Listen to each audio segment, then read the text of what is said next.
It is Lee Company, Titans Talkback, Brent Dougherty and the Dr. Kevin Dyson with you. Titans fall 20-17. They are 5-10. Travel to Houston next week on New Year's Eve. Play on Christmas Eve, play on New Year's Eve. NFL schedule falling interestingly in a creative way. Kevin, what's up, man? How are you? I'm good, man. How's it going? Merry Christmas. I mean, I don't know. I don't know how it's going. Like, I mean, you're watching the game and you want the hometown team to win, but then it gets down the stretch and then they don't win. You're like, okay, better draft pick. Yeah, it's weird. It's been that kind of season. Like they're when you are a team searching for an identity, searching for wins, as we are looking for the last three games, last three home games for sure, but you find ways to lose games. It's unfortunate. Guys played hard.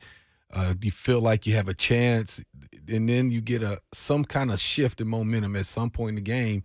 Late in the game, it has been a recent too, whether it be the block punts or last week's game, and then of course today, just that drive that Seattle was able to put together at the end. It's just like, dang man, we just can't get over the hump. But that's the nature of a team that's not as good, that's looking to rebuild. I hate using the word rebuild. It's looking to add some vital pieces for next year, looking forward. I mean, obviously this year is kind of in the wash. You want to see what your team does the last game or so of the season, but now we're talking about that transition to offseason and making some pretty strategic moves for the 24-25 season. Weird game for sure, and we can take your phone calls. A quick note, we're only on until 5 o'clock today, not the normal 6:30 deal, as it is Christmas Eve, and hope you have a great night with your family, and those of you that are alone out there, you're not alone. People are thinking about you, for sure. Absolutely. But we're on until 5, so limited time for us to take your phone calls, your reaction. Titans fall at home to Seattle 20-17. I am curious how many Titans fans, what percentage of the fan base actually wanted them to lose down the stretch? That's the nature of the beast on how the NFL is set up, where if you're already out, like a lot of fans just want the higher draft pick, and it's tough. Like, it makes it tough on teams that get eliminated early to draw fans. And by the way, on the TV copy, the fans that were there today were loud. Yeah. And so if you were at the game, props to you for sure. Yeah. Weird game in that the Titans led the game in time of possession, total plays, first downs, total yards. They were 6 of 12 on third down, 1 of 1 on fourth down, and lost. 10 penalties, 97 yards for the Titans. The head coach mentioned that after the game. The Seattle Seahawks got 4 first downs off penalties, and they sacked Ryan Tannehill 6 times. Sometimes numbers don't tell a story, but if you're looking for numbers to tell a story, it's the lack of vertical game today, big plays, and unable to protect your quarterback when you're trying to take some shots downfield. Titans trust their home stadium to Lee Company to tackle their HVAC, plumbing, and electrical problems. They can protect your home, too. Your next play, visit LeeCompany.com. Lee Company, all you need. Want to go to the phones? That's good. KD? They full. Let's get the reaction from the peeps. 615-737-1045. Luke and Franklin on Lee Company Titans Talkback. Luke, what's up? Yeah. Hey, man. Hey, I just got 2 points for y'all today. First is they put the camera on Mike Vrabel almost every other play, and he looks like he's been at Broadway all night. He looks like hungover or like sleep. I don't know what's wrong with him. And my second thing is, I want them to tank and get a good draft pick, but we'll probably pick another Caleb Farley. If we got the first round draft pick, we get Caleb Farley, his brother. So thank you, Luke. That's all I got. I appreciate it. The funny thing about that is, like, number one, you have a new GM who did pretty well in the draft last year. All of the draft picks have contributed. Mm-hmm. And you can't let your past dictate your future. Right?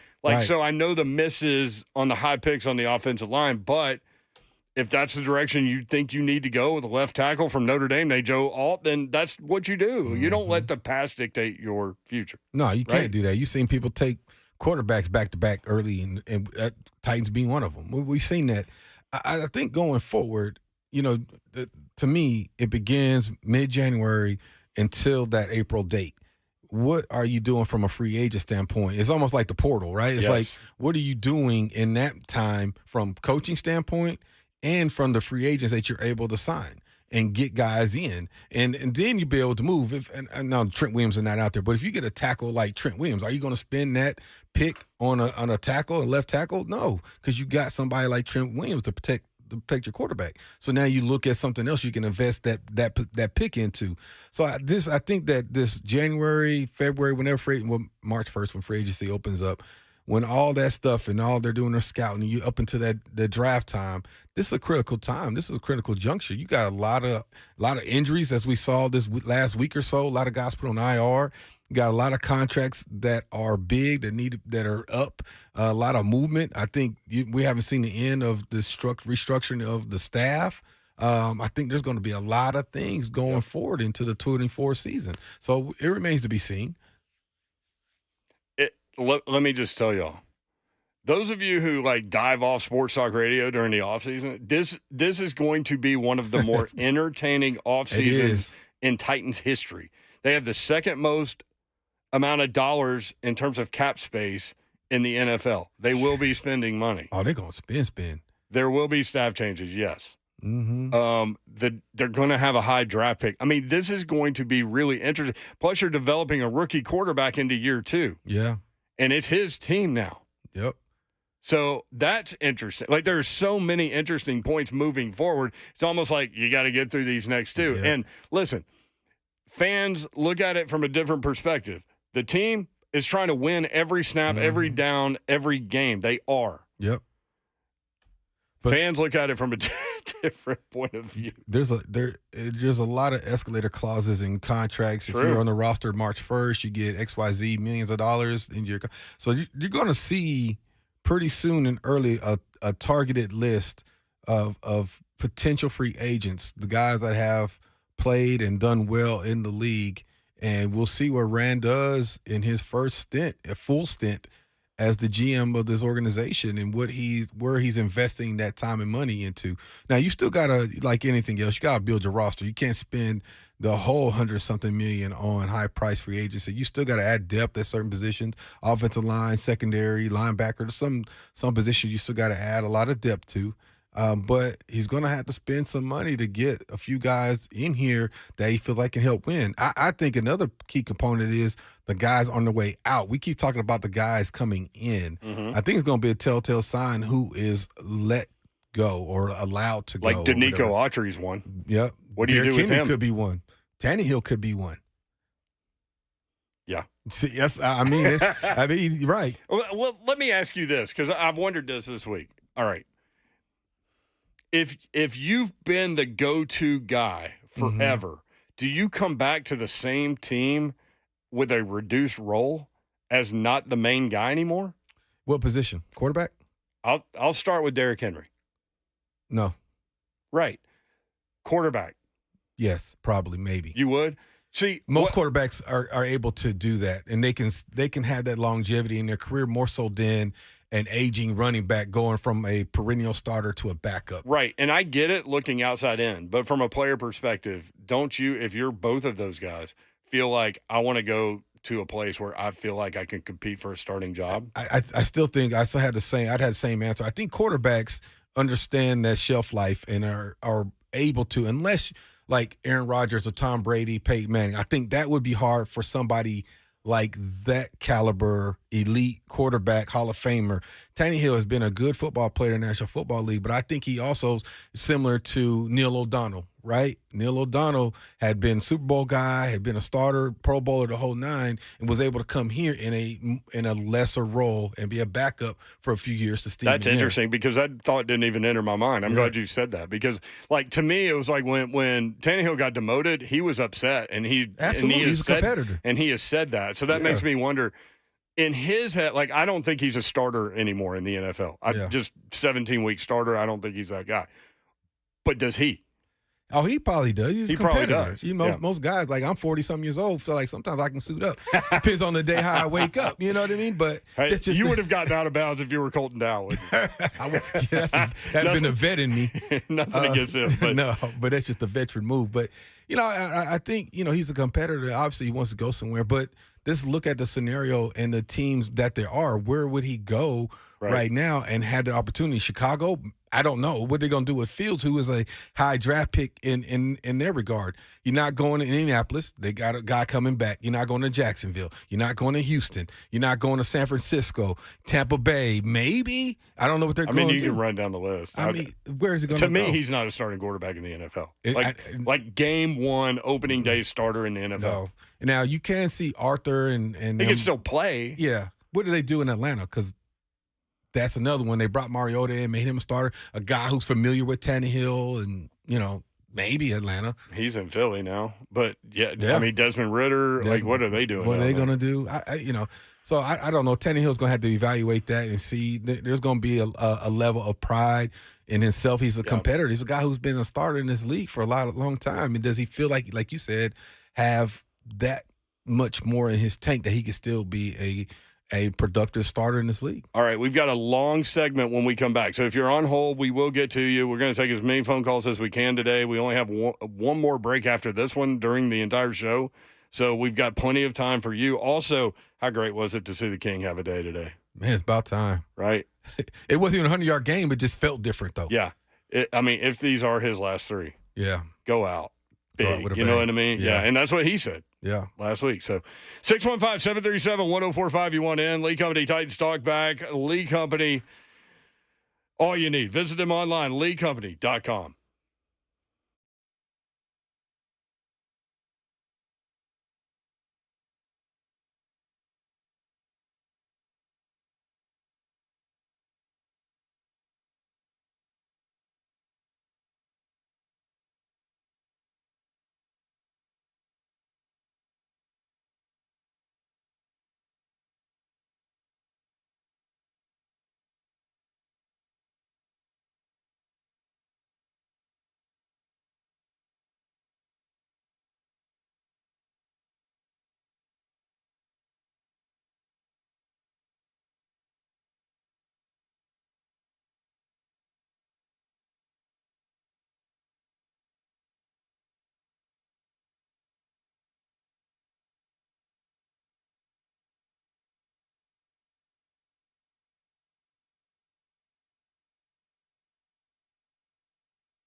Titans trust their home stadium to Lee Company to tackle their HVAC, plumbing, and electrical problems. They can protect your home, too. Your next play, visit LeeCompany.com. Lee Company, all you need.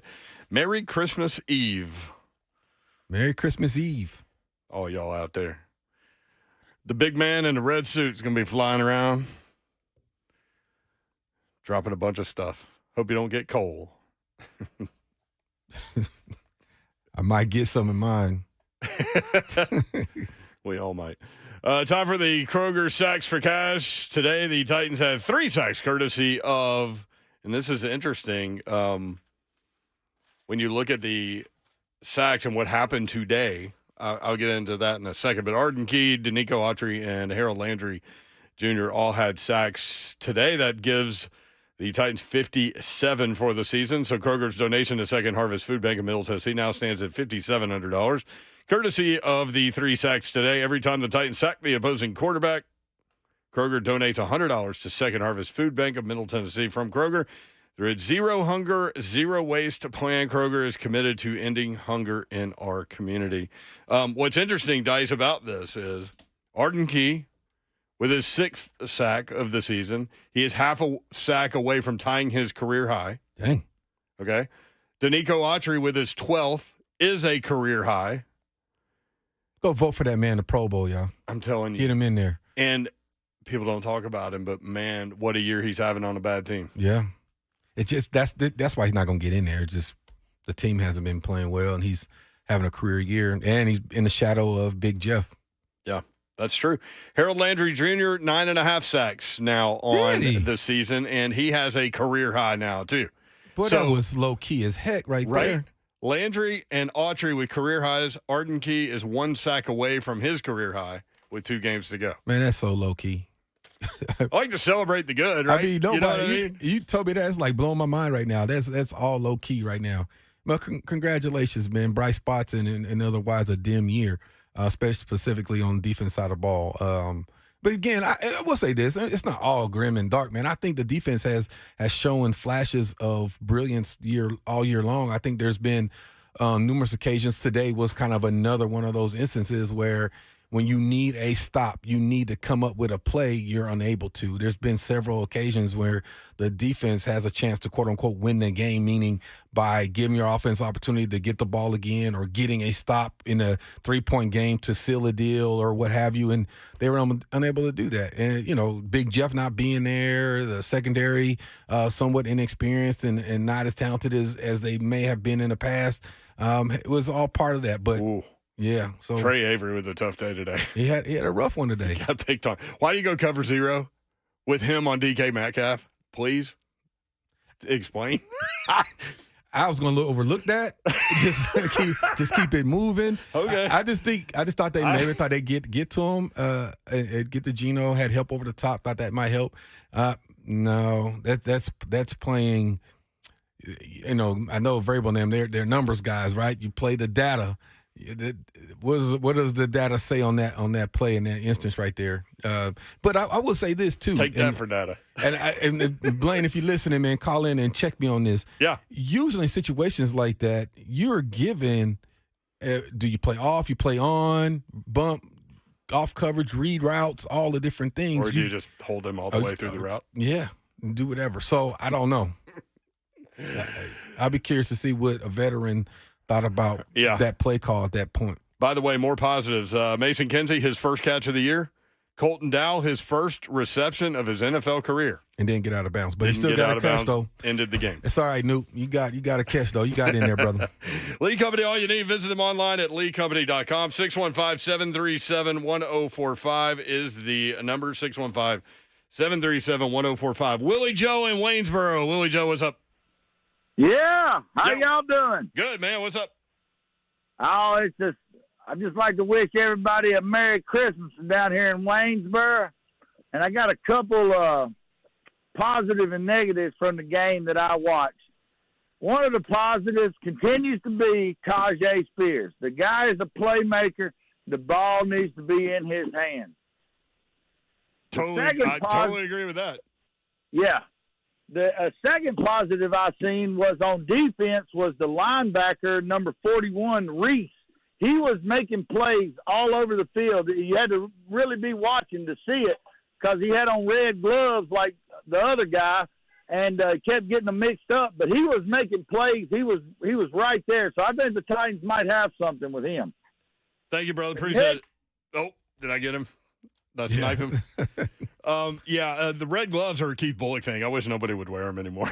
It was a defensive thing, and now it was gloves and cleats, and was a defense side of the ball, and it was just a few people. And now it became kind of a fashion statement. I was noticing that today as well.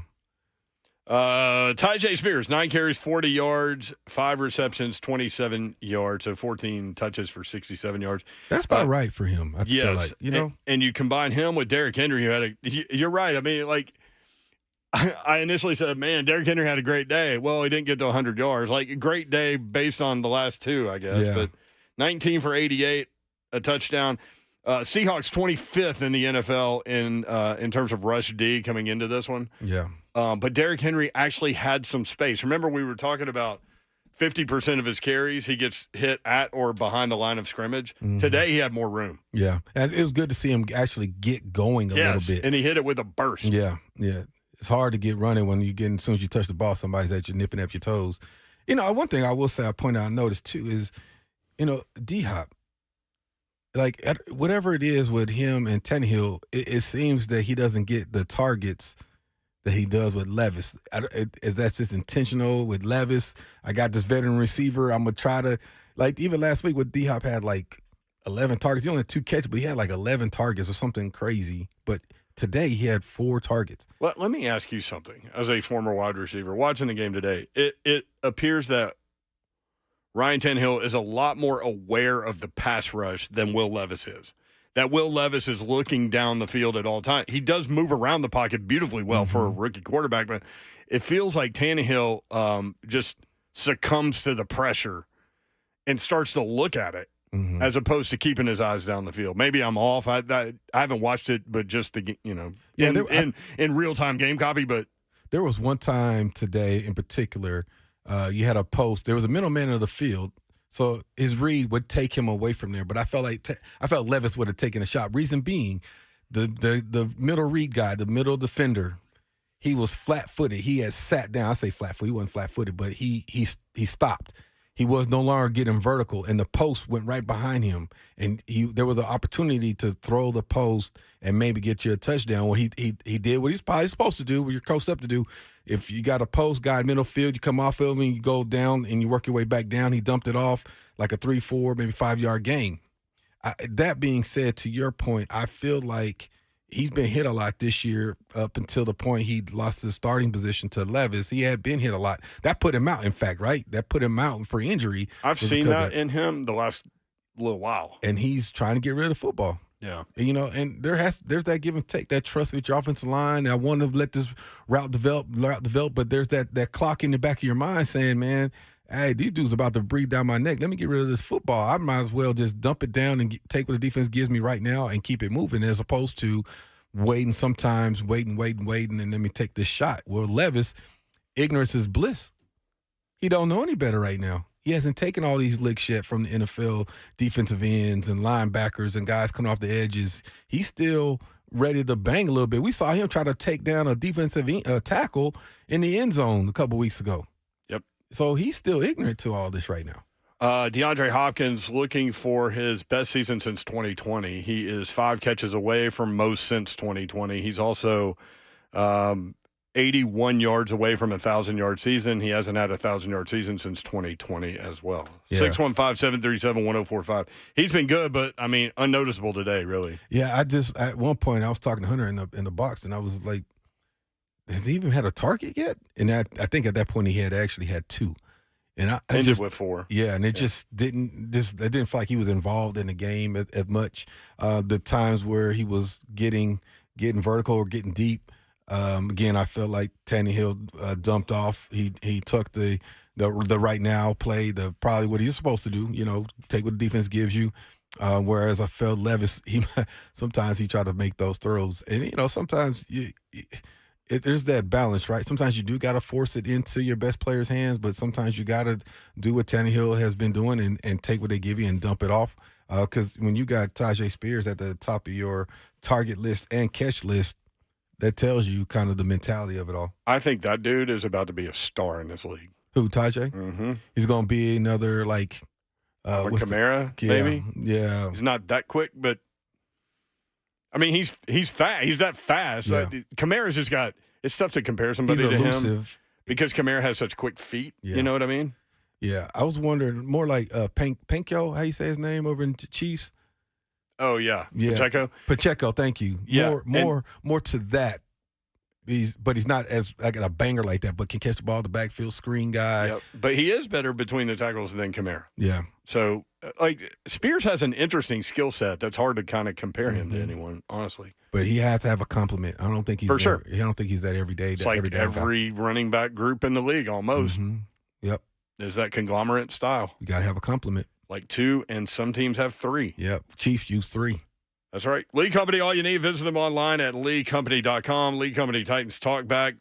You can catch us on Instagram at Brent Dougherty 3HL, at KT Dyson 87, 615-737-1045. Give us a follow there. Zeke in Bowling Green. Zeke, what's up? Hey, man. How's it going? Yo. I just wanted to say I'm one of them fans who want us to lose because at this point, man, we're out of the contention, so what's the point? I get for the players and the coach, they want to win, but for us, man, we need a high draft pick, and I'm so sick of getting linemen, and we have a million linemen. I'm so sick of getting defensive ends. I want to get one of them good receivers, man, and have him, Tajay, and Will Levis have a new exciting offense for us. I keep bringing that up, man, in terms of – thank you, Zeke – in terms of playmakers because – obviously, they need offensive line help. I mean, he said they have tons of offensive linemen. Yeah, none of them can play, really. So, I mean, you've got to figure something out there. But I keep bringing up the Bengals. After they drafted Joe Burrow, he took so many shots that rookie season that he led the league in sacks, right? Yes, and he only played 12 games. Yeah. He got knocked out of the season. Mm-hmm. So what did they do in the next draft where they had another top 10 pick? They got the receiver. Jamar Chase. They got the receiver. They didn't go offensive line. They went Jamar Chase, and they put it together playmaker first. Yeah, and piece together the offensive line. Yeah. But I think then they were in the Super Bowl. Yeah, I'm not saying they're going to draft offensive lineman first unless it's just that guy. Like they're going to be high enough that they have options, Dyson. Right. Like we're going to spend a lot of time talking about, do you take Brock Bowers? Yeah. Another playmaker at tight end. Do you take one of the top receivers? Ooh, that would be good. Right? Yeah. But again, free agency is going to dictate a lot of this, right? Mm-hmm. And there's going to be guys that's going to be released in the next few weeks, in the next month and a half or so. There's going to be a lot of movement going on. I think that takes a little bit of your movement as well. But I think another way that you can help your offensive line is schematically. There's something you might have to readjust or rethink how you approach. Like the running game might shift. The type of running game might shift if Derrick Henry is no longer your primary ball carrier. Right? If he's no longer your primary ball carrier, does that become an area of emphasis in that first round? Do you go get you one of the elite running backs that is coming out this year as well? Or are you getting who's going to be up there on the chopping block as a backup to Spears, potentially if they think he's going to be the starter, that's going to be out there? Ezekiel Elliott might be out there. Do you think he has enough in his tank to be another backup in this league? There's going to be some guys that's going to be released, whether it be via salary cap casualty or their contracts up like Derrick Henry. There's going to be some movement that you got to see. Saquon Barkley is another one, right? Because I think didn't he just sign a tenure, like the 1 year? 1 year deal. 1 year deal. Yep.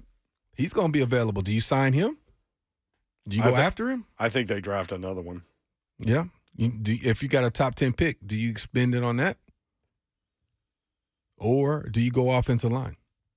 Or do you go corner safety? It's funny when I mentioned Brock Bowers, you were like, you weren't thinking that, and then you were like, oh wow, okay. Well, he can stretch the middle of the field, and that's the trend of the NFL is get you a Kittle or a Kelsey type tight end that makes it difficult for you to cover. Now you have to go small on the defense side of the ball all the time. You're almost in a dime set, at very least nickel set, almost all the time. Now you're creating matchups all the time, as opposed to I can go here and stay in my base defense and play the odds. And I'm not saying Okonkwo is not going to be that guy, but Kelsey and Kittles and some of these guys, they're obviously different. They're different guys, right? Yep. So for a reason. There are offensive linemen that are unrestricted free agents. There are only 4 left tackles that are unrestricted free agents. So you can kind of piece that together in free agency a little bit. Have to throw some money out there. Listen, I love Derrick Henry. I loved what we saw from him today. I'm glad that he had that day today in his second to last home game, in my opinion. Look, I've been wrong before, but I'd be shocked if Derrick Henry was back next year. Mm-hmm. Having said that, Tyjae Spears, I think, is the guy next year, but I think it's in a conglomerate setting. They drafted another middle round running back the year before, Hassan Haskins, and they will draft another running back again this year. They just will, and so then you put together your 2-3, stopgap running back situation or whatever, and they go to a different style with a quarterback that has a tremendous amount of arm talent. And at that point, you can spread the field. You can do things with you can run multiple packages with players. I mean, they both said in the offseason last year, lockstep, head coach and general manager, we want players that can do multiple things that don't dictate the package that we have to run when they're in there. Yep. And I immediately thought, well, Derrick Henry doesn't fit that. Derrick Henry doesn't fit what they want. I immediately thought that. Yeah. So, we'll see. I mean, with Spears on the field, they can do anything. Mm-hmm. Mm-hmm. Because he's not just running screen pass routes. Like, he's actually running routes running as routes a rookie. And running between the tackles, good vision, good cutback. But I don't think he's averaging almost a yard per carry more than Derrick Henry. But I don't think he's a 20, 25. Nope, he's not. A night guy. That's why you need to have another guy. Yep. Or a third. Yep. Or 2. 615-737-1045. Eric in Nashville. Eric, what's up, man? Merry Christmas, guys. And before I get to my thoughts on the game, here's what I want to say. If we are 0-16, and if you lose the last game to go 0-17 and get the first round draft pick, I would rather win the last game and go 1-16 and finish it with the second pick than lose all games. I'm not having none of that mess, guys. I don't want it. I don't want a situation where Pittsburgh went through last week, the Steelers, with that whole situation with George Pickens after not running out of play of somebody turning the ball over or him not throwing the block. I want guys fighting out there because that's on tape. You get scrutinized for that, and people are fighting for jobs. I want to win as much as possible, even if we can try and win these last 2 games. So get out of here with that, trying to lose games to get draft picks. I ain't down with that. So let me get to my thoughts on the game.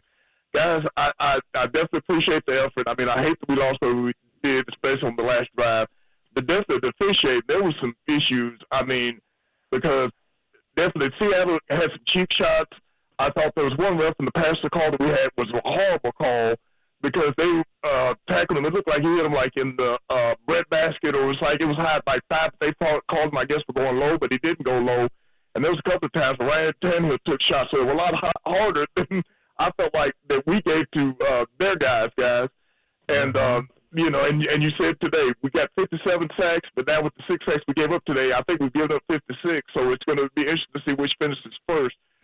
We get the most sacks, or we give up the most sacks. Eric, real quick, the number last year, as bad as it all was 49, and they're already at 56. Wow. Yeah, and it looks like because I thought we were going over the 60, and that's where it looked like that we had to give up more than 60 sacks. I mean, this offensive line is trash, but. Guys, y'all take care. Merry Christmas. We'll talk to you again soon. Merry Christmas, Eric. You're the majority of the fan base, I think, wants losses right now. I just think and I think you could blame the NFL on how they've set this up, right? Like, and it makes it hard for like guys that try to sell tickets and concessions and all that stuff. Like, once your team is done, that's why I was so impressed with like hearing the crowd on the TV copy today, because they were loud, especially late. It was good. I mean, it being a Christmas Eve game, I was expecting a little bit more people in the crowd. But the ones that were there, man, kudos to y'all, man. I promise you, it's very much appreciated from a player's perspective. But from a NFL standpoint and what they actually want, if you really put the 32 teams into a pot, everybody is right in the middle. And I'm going to say 8-8, like old school 16 games, right? We'll say 500. How about that? Everybody's 500. Well, give or take a one possession game here and there changes your trajectory just that quick. An injury changes your trajectory that quick. 2 injuries changes it a lot. And the right kind of injury can the quarterback, your receiver, your best defensive lineman can change it a lot. So the Titans have been right there. If they would have gotten the playoffs, it would have been an ugly get in the playoffs. You wouldn't have been like, oh, they're going to make this significant run, but they would have been in the playoffs, which is one of however many teams. You still got to say, man, that's a successful season. I think this year, the way they lost games made it harder for fans to bear because it seemed like it was the same story over and over again. But look at this, though. You say it was the same story, losing close games, couldn't protect the quarterback, couldn't stop them on defense when you needed to.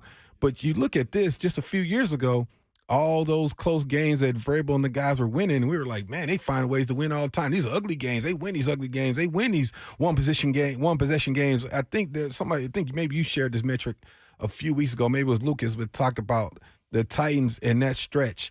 They had the second or first most one possession game wins in the National Football League. Yeah, that was a Vrabel staple. Yeah. This year has not been that. Has not been that. They've lost all of them except one, I think. Yeah. I'm not looking at the schedule, but yeah, that's been an issue this year. And see, but sure. that changes 2 missed extra points.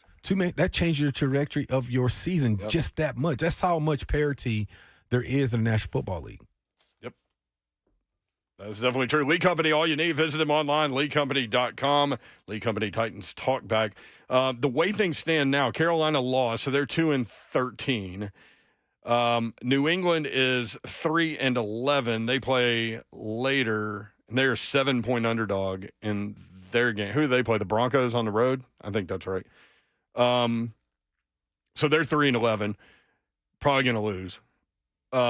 So those 2 teams will stay ahead of the Arizona is down 21-0 to Chicago. So those 3 teams will stay ahead of the Titans. Do you think they'll be in the top 5? Just looking at the draft pick, I've got it figured out pretty well, I think.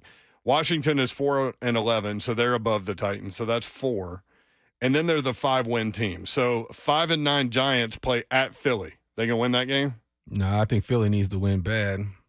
Philly's gonna win that game. They got to win it. They need to win that bad, and it's at home. Yeah, and Dallas is. I don't know where they're at now, but they were struggling a little bit. It was 0-0, but 7-3 the last score, but I saw 2nd and goal for the Dolphins. Anyway, 5-9 Giants, probably 5-10. Bears are 5-9, but they're up 21-0 against Arizona, so they could get to win number 6, which would take them out. And the Chargers are 5-10, so the Titans would be picking 7th if it ended today. Things fell into place like they probably will. 615-737-1045. Ooh, 7 is a hard number. Like, what? Because you're not necessarily getting that number 1 overall. You're not getting Marvin Harrison Jr. at 7, but you could get Malik Neighbors from LSU. Yeah. You know what I mean? Who actually was the more productive guy this year, honestly. What about the Heisman Trophy winner? He's probably gonna be there at 7. You ain't gonna draft him though. You got Levis. I think I'm just saying he's probably gonna be there at 7. Yeah, he would be. I think. Yeah. But I mean, you would have Malik Neighbors, you would have Brock Bowers, you would have probably Joe Alt, the left tackle from Notre Dame. You're gonna have options. Yeah. 615-737-1045. Christopher in Indy. Christopher, what's up?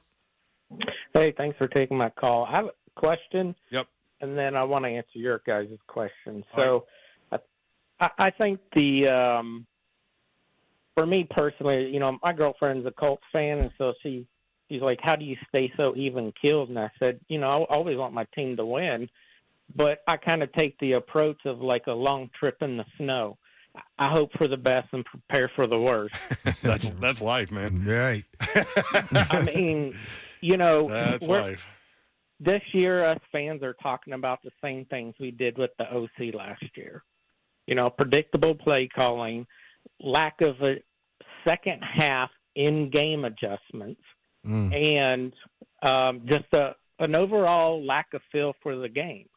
And so, it's going to be that way until we get better players or we get a change in offensive philosophy. Yeah, here's my question. And Blaine brought this up the other day, and I think he's dead on right. Like when we're talking about all the first down runs, for example, Mm-hmm. How much input does Vrabel have on that headset? And I've said that, and I keep saying I've that. heard that is definitely a thing. Well, and I think, and I always go back to Slay says reps. One of my examples of this was when I was at the Carolina Panthers, and we made a Thank Super you, Bowl. Christopher. Appreciate you. We made a Super Bowl run that year. That was Steve Smith's coming out party. I was on injury reserve at the time, or PUP at the time. Is different now, but PUP, and I think we were playing the Titans, and I was just about to come out the PUP list. Matter of fact, it was October game, and it was a close football game, and I think Jake Lahomme threw a pick. And Dan Henning was the offensive coordinator. And I'm sitting right there. And Coach Fox gets on the headset and says, if you throw another bleep and pass and it bleep in half, bleep again, you will bleep, bleep, bleep, bleep, bleep after the game. Like he basically told him, you throw another pass in this first half, you fired. Yeah. Guess what we did the rest of the half? We ran the football. Yeah. I mean, it's a head coach's team. It's a head coach's team. And I'm not saying he's saying, okay, outside zone run. Like, I think he's just like, hey, run the ball. Yep. He's like, hey, shorten the game. They're defensive minded, field position. He's looking at the clock, looking at possessions. I do think that thinking about his yes. defense being tired. Mm-hmm. He's thinking about all those things. And I think that's the whereabouts. And I've been there. I've been a beneficiary of some of that too. I remember Jeff, when he told Heimendinger, hey, take a shot. Dyson, be ready. Guess what we did? We took a shot. Boy, Dinger loved to take shots. Yeah. But that's Jeff controlling the situation, but as a head coach. What's interesting from a philosophical standpoint within this franchise's history, like that was a big change from Les Steckel to Mike Heimerdinger. Yeah. You know, to pound the rock, blah, blah, blah, to like Dinger wanted to open it up. Yeah. Matt got co-MVP in 2003. Yeah.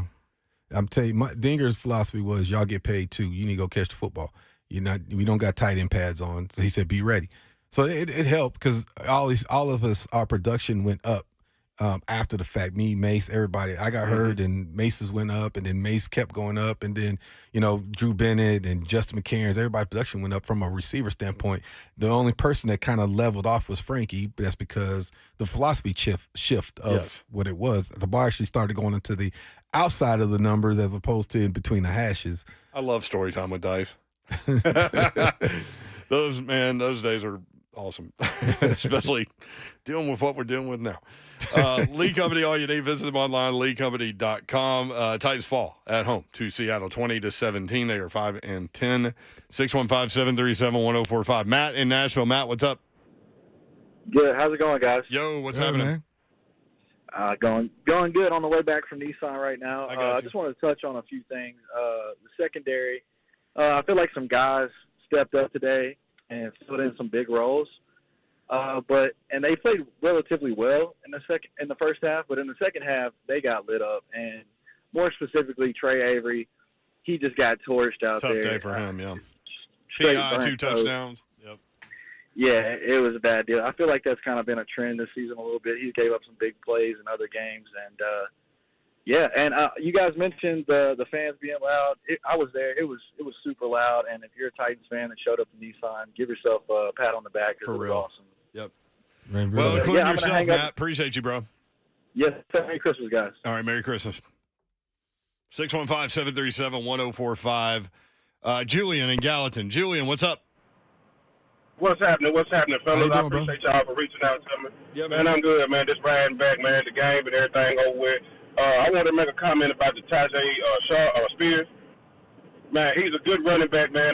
What I see with him and Henry is smash and dash 2.0. We just got to, do whatever we got to do to try to get Henry back in the fold. If we lose Henry, we need to get another back to complement Spears because he's not going to be able to do it by himself. And obviously we need that line.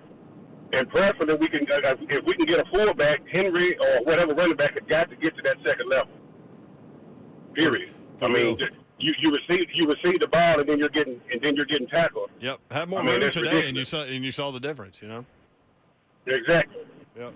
I love it, man. You know what I'm saying? We just keep on tightening up, man. Best we can do. Tighten up, baby. All right. Later, man. Sir. That's on point. Man, I'd love to see the King end his career here. I just don't see it, man. I just think, I think Derrick Henry sees what's happening with this offense and the direction that they want to go. Like Greg Cosell always tells us, teams show you who they are and what they want to be based on how they draft. And they've drafted middle round running back the last 2 years, and they love Spears. Yeah, Spears. I'll say this, man, and no disrespect to King Henry. He's been one of the best players in this franchise history. We're blessed to have been able to watch his career. It is what it is. But if Eddie George was let go out of town, that's Eddie. Eddie started this whole thing. They still chant that man's name in the stadium. If he was let go. Yep. And I was doing radio back then. It was a similar reaction to leading up to that, and you could see it coming. Yeah. But, yeah, and then he went to Dallas and ended up the backup and, running back's a tough position, man. It is, man. But, I mean, I keep telling people all the time, like, fans love to romanticize players, and I get it. We all do it. And we all tie emotion to all of it because that's what sports does. It brings the emotion out of you, right? You buy the jerseys. But you get emotionally involved with a player. In terms of trying to figure out how a roster is going to be put together, it has nothing to do with any of that. It is a business, and it is a cold, dark business. You know it. Steve McNair got locked out of the facility. I mean, you want to talk about a face of a franchise. Locked out of the facility. When it's time, it's time. Yeah, it's unfortunate, man. It's unfortunate. And I think I was telling people, this was 20-something years ago. This is when I even had left. And I said, man, I was one of the first of that team to go, you know. And I said, you get used to it because Eddie's going to be gone. Steve's going to be gone. You're going to see Javon, Samari. You're going to see guys, they're going to go. It's just the nature of the business. Either I got to go somewhere that's going to pay me the value I think I'm at, or they're going to think I no longer had the value or what I make for this franchise, so they're going to let me go. They're going to let these guys go, or they're going to try to get something double the value for somebody, meaning they're going to trade to get picks or another player or what have you. I said it's just that's the nature of what it is, and unfortunate. But as fans, we get accustomed to, like, I grew up a Lakers fan. Yeah, there's no way I could have saw Celtics. I can't stand the Celtics. But but I grew up watching Magic Johnson. I could not imagine. Can you imagine Magic Johnson playing in the Celtics uniform back in the day? No. And it's a little different this day and age because of free agency. Because now LeBron can go to Miami, back to Cleveland, now to L.A. Michael Jordan went to Washington. Well, that was strategic. That was money. He had to get butts in the seats, and that's why he came out and did that. And that was money, but he wouldn't have done it. But again, we see that even Jerry Rice, right? Joe Montana, Smith. Come on. The best in the game. Aaron Rodgers, Tom Brady, Peyton Manning. I mean, it is what it is. Unfortunately, we have to see, because of free agency and the value of aging and the value of the dollar in relation to professional sports, that's just how it goes right now. Titans trust their home stadium to Lee Company to tackle their HVAC, plumbing, and electrical problems. They can protect your home, too. Your next play, visit LeeCompany.com. Lee Company, all you need. One more segment. We'll take as many phone calls as we can. This is Lee Company Titans Talkback. We're on with you until 5 o'clock. Brent Dougherty, the Dr. Kevin Dyson, 615-737-1045.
Lee Company, all you need. Visit them online at leecompany.com.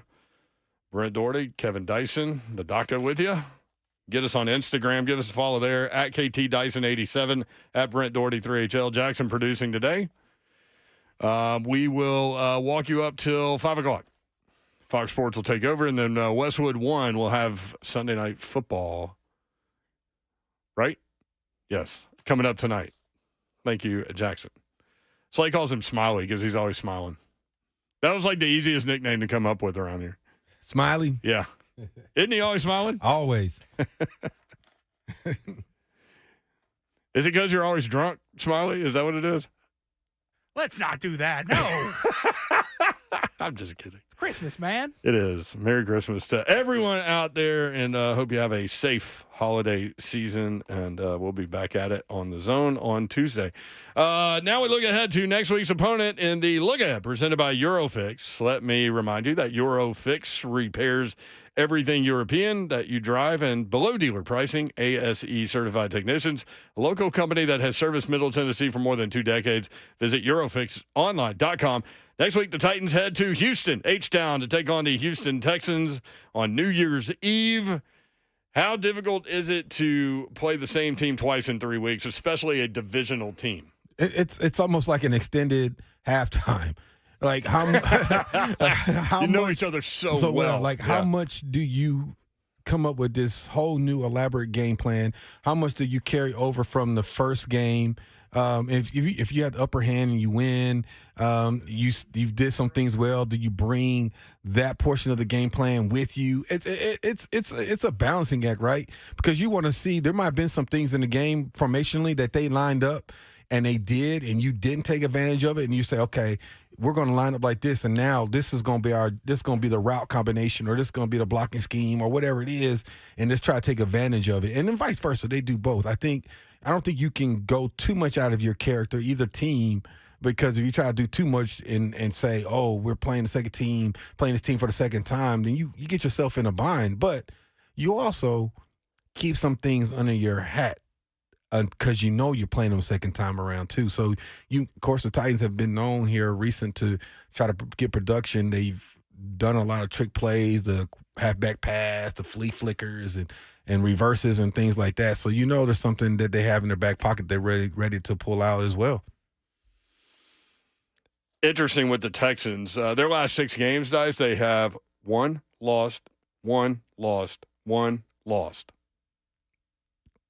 So isn't that interesting when you start looking at schedules? Texans fell today at home 36-22. CJ Stroud, I would guess, would be back next week. He's missed 2 games with the concussion protocol. They started Case Keenum today, 11 of 17, 62 yards, no touchdowns, 2 interceptions. He got pulled or hurt. I don't know. Haven't seen. But Davis Mills came in, 15 of 32, 149 yards and 2 touchdowns. Why couldn't Keenum give that performance last week? Because it was the Titans. He likes playing on the road better, I guess. I don't know. 615-737-1045. Let's try to work through some of these phone calls, get through as many as we can. Again, we are out at 4:59:48 to be exact. So Julian in Gallatin. Julian, what's up? What's up, fellas? This is my last one for the day. Got you. I just wanted to comment on the Eddie George, about the Titans letting Eddie George go, and if we let him go, why wouldn't we let Henry? When Eddie George was going through his decline with the Titans, if I'm not mistaken, that's when we let Lorenzo Neal go. That was his. You know what's funny? You know what I'm saying? That was his big back. What's up? You know what's funny about Lo Neal? He only played 2 years for the Titans. But it seems he's one of the most beloved players in the history of this franchise. He played 2 years for the Titans. Yeah. Right. Him, Armand Hall. You know, I liked all those guys as far as our fullbacks. They helped all our running backs during their era to get to that second level. I got you, man. And I would love to see some packages where we kind of incorporate Henry as a fullback to help out, you know what I'm saying, with Spears, and then still use Henry as a big bruising running back also.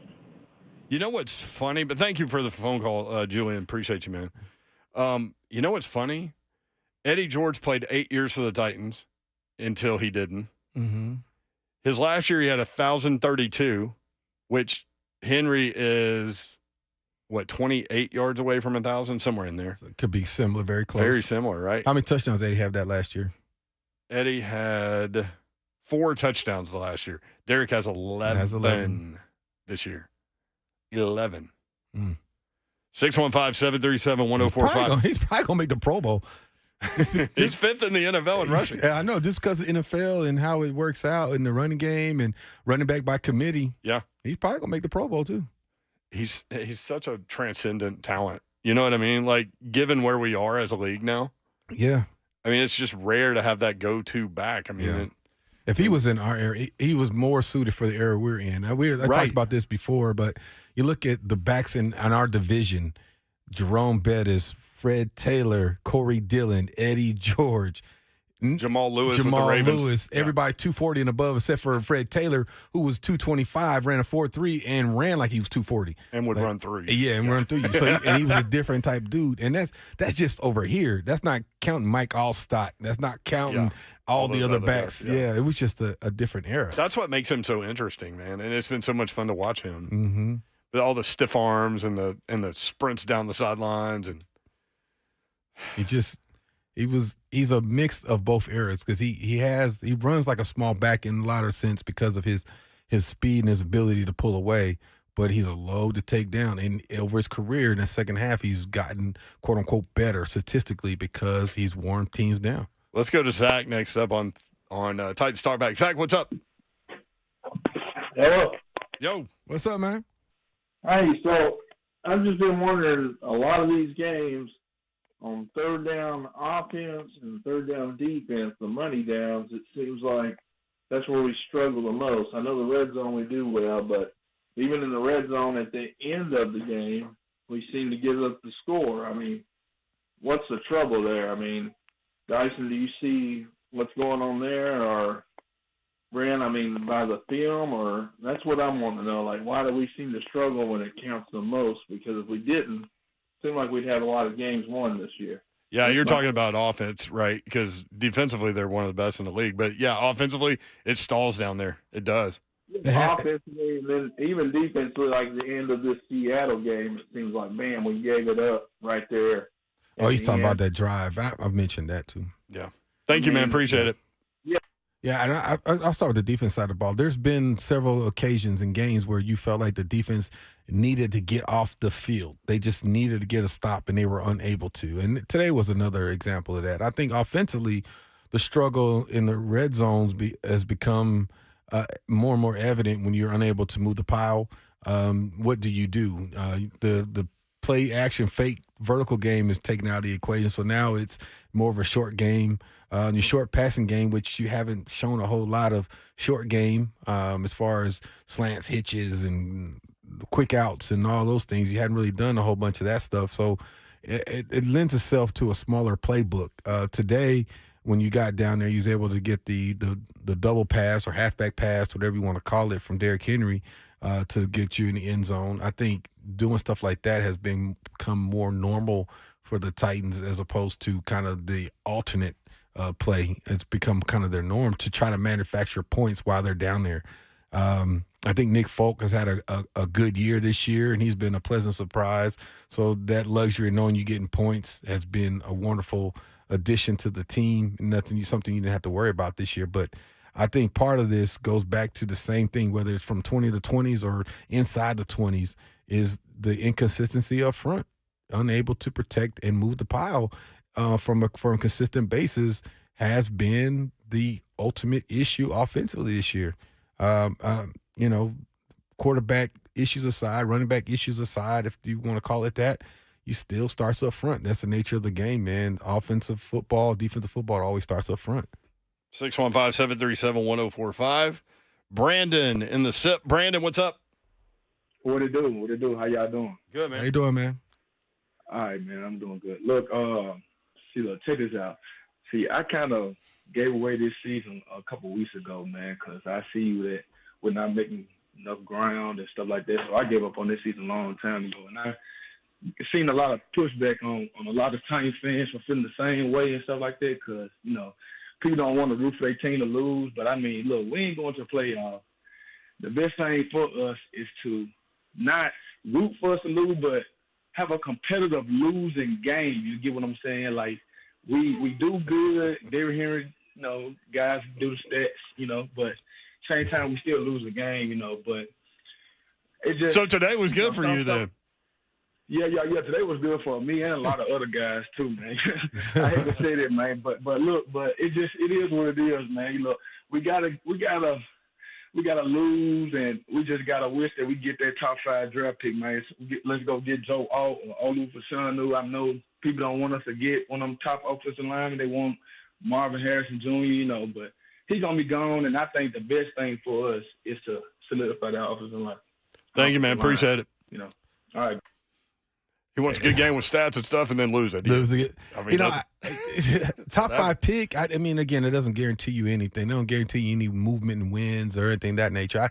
I don't know what's out there that's going to flip that needle. Like, for instance, in 99, Javon Curse flipped the needle. Flipped it. Right? On its like, head. We had been right there, 8-8, close, decent team. That's a good point. So 8-8, 8-8, 8-8, that's the worst possible thing you can do. Yeah. You need either be spectacularly good or bad because you're drafting in the middle of the first round. All the time. And there aren't necessarily 32 real first-round picks. Yeah.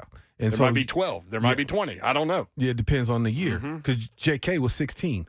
So, I mean, you know what I'm saying? So and he got passed up because he was a tweener. And Bull was 30. I was 16. Hopkins was 16, 14, 15. So you were able to build with those mid-round picks. Right. So, yeah.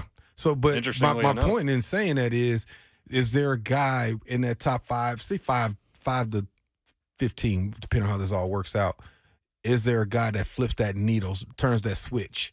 I don't know, and I don't know what that is. It's not generally an offensive lineman because that's to solidify some things going forward. Usually a guy that flips that switch is a skill guy or a pass rusher. Right. So I don't know. Dallas Turner from down there at Alabama. I mean, that's the elite edge rusher who may be there at 5, let's say, if they get up to there. They also Brock Bowers, I think, has a chance to be an all-pro player. Yeah. I mean, out of, like, when you start thinking about it in terms of that, like, who are the Pro Bowlers? Yeah. Who are the all-pro guys? Yeah. And then does he fit this scheme, 3-4 defense? Do you fit this? I mean, it's just, all those components because there are different aspects of what you have to do from a schematic standpoint that you might not have to do in college. They've needed that dog playmaker guy to get up the field forever. Mm-hmm. And they've got some nice pieces, but they don't have that, like, 16, 17 sack guy. Autry may get up there. He's at 12. He's at 12. Quietly, though. It's quiet. He wants 15. I guarantee you that's the number, like, implanted in his brain right now. Get after Stroud next week. I'm thinking, when's the last time they had that? Like, that guy that Hurst, I guess. Vanden Bosch. So, Danico Autry passed Vanden Bosch in the all-time career sack list for the franchise last week. Yep. Wow. But that would be the next name I would think about. Yeah. So J.K. was the last one. I mean, to be just – and it's not even the throwing up the 16, 17 sacks or whatever it is amazing. But, like, Javon Curse had to be game planned. Yeah, yeah. So, so when's the last time I had somebody like that? Vanden Bosch? I don't know. It's a good question. Big Jeff, but he's inside. By the way, that's our look ahead presented by Eurofix. To wrap that up. You're welcome, Daxon. Brent in the borough. Brent, what's up? Hey, what's up, y'all? Yo. I just want to say I do not understand why Titans fans are wanting to lose. But I got to. It's a weird concept. I know. I'm too competitive I'm for it. so competitive. Like, it's a hard thing, but, man, you want to see that draft pick, too. It's weird. Exactly. So I got a 2-part question. I'll make it quick. How much do we put into the fact that J-Rob put us into a 2-year window, 2019 to 2021, to win the Super Bowl with the signings, albeit horrible for future years, with the team assembled at the time it was, kind of win now. It's got to be looking like it is now. So, with that, that's a great point. How do you see the way out? Keep the coach and GM together for another year, or cut loose and get everything new with how the NFL is new age this year and going forward? Yeah, I think the offense is going to look a little different. It's going to look a lot different next year. But that's a great point. I think that's consistent with the NFL. A lot of people, load their guns and try to make that run in a short period of time, dismantle, reload. Right, and I think that's kind of the trend of the National Football League. The Chiefs and guys aside that have been able to carry it on, keep some key components. They even let Tyreek Hill go, the most explosive receiver in the game right now. Yeah, but I think they're starting to feel it. They're feeling it, but they still won a Super Bowl without him. They're still there. And they're still competitive. Let's get Calvin in here real quick. Calvin, give me about 30 seconds if you don't mind, man. All right, cool. Start off by saying number 61 is eligible as a receiver on the field. Mason Kinsey had one of the flops of the century to even get us in position to win that game. Yeah. Defense played strong. I'm not ready to move on from Derrick Henry. Okay. Tannehill obviously doesn't have an arm anymore. And everybody, do not watch American Underdog. It's a horrible movie. They made Marshall Faulk fat, and go Titans. Tighten up. Tighten up. Boy, Calvin brought a bunch of stuff with him, man. Hey, that's how you end the show. Appreciate you, Cal. Titans radio coverage produced by Philip Noel and Brad Willis. Studio producer Joseph Hunkapiller. It's weird saying his name like that. Scoreboard producer Lucas Panzica. Promotions director Rich Ferris. Director of sales Hunter Rice, General Manager Allison Warren, Operations Manager Charlie Cook and Paul Mason, Executive Producer Rhett Bryan. Thank you, Jackson. Titans lose 20-17. Fox News. Sports. Next. Later.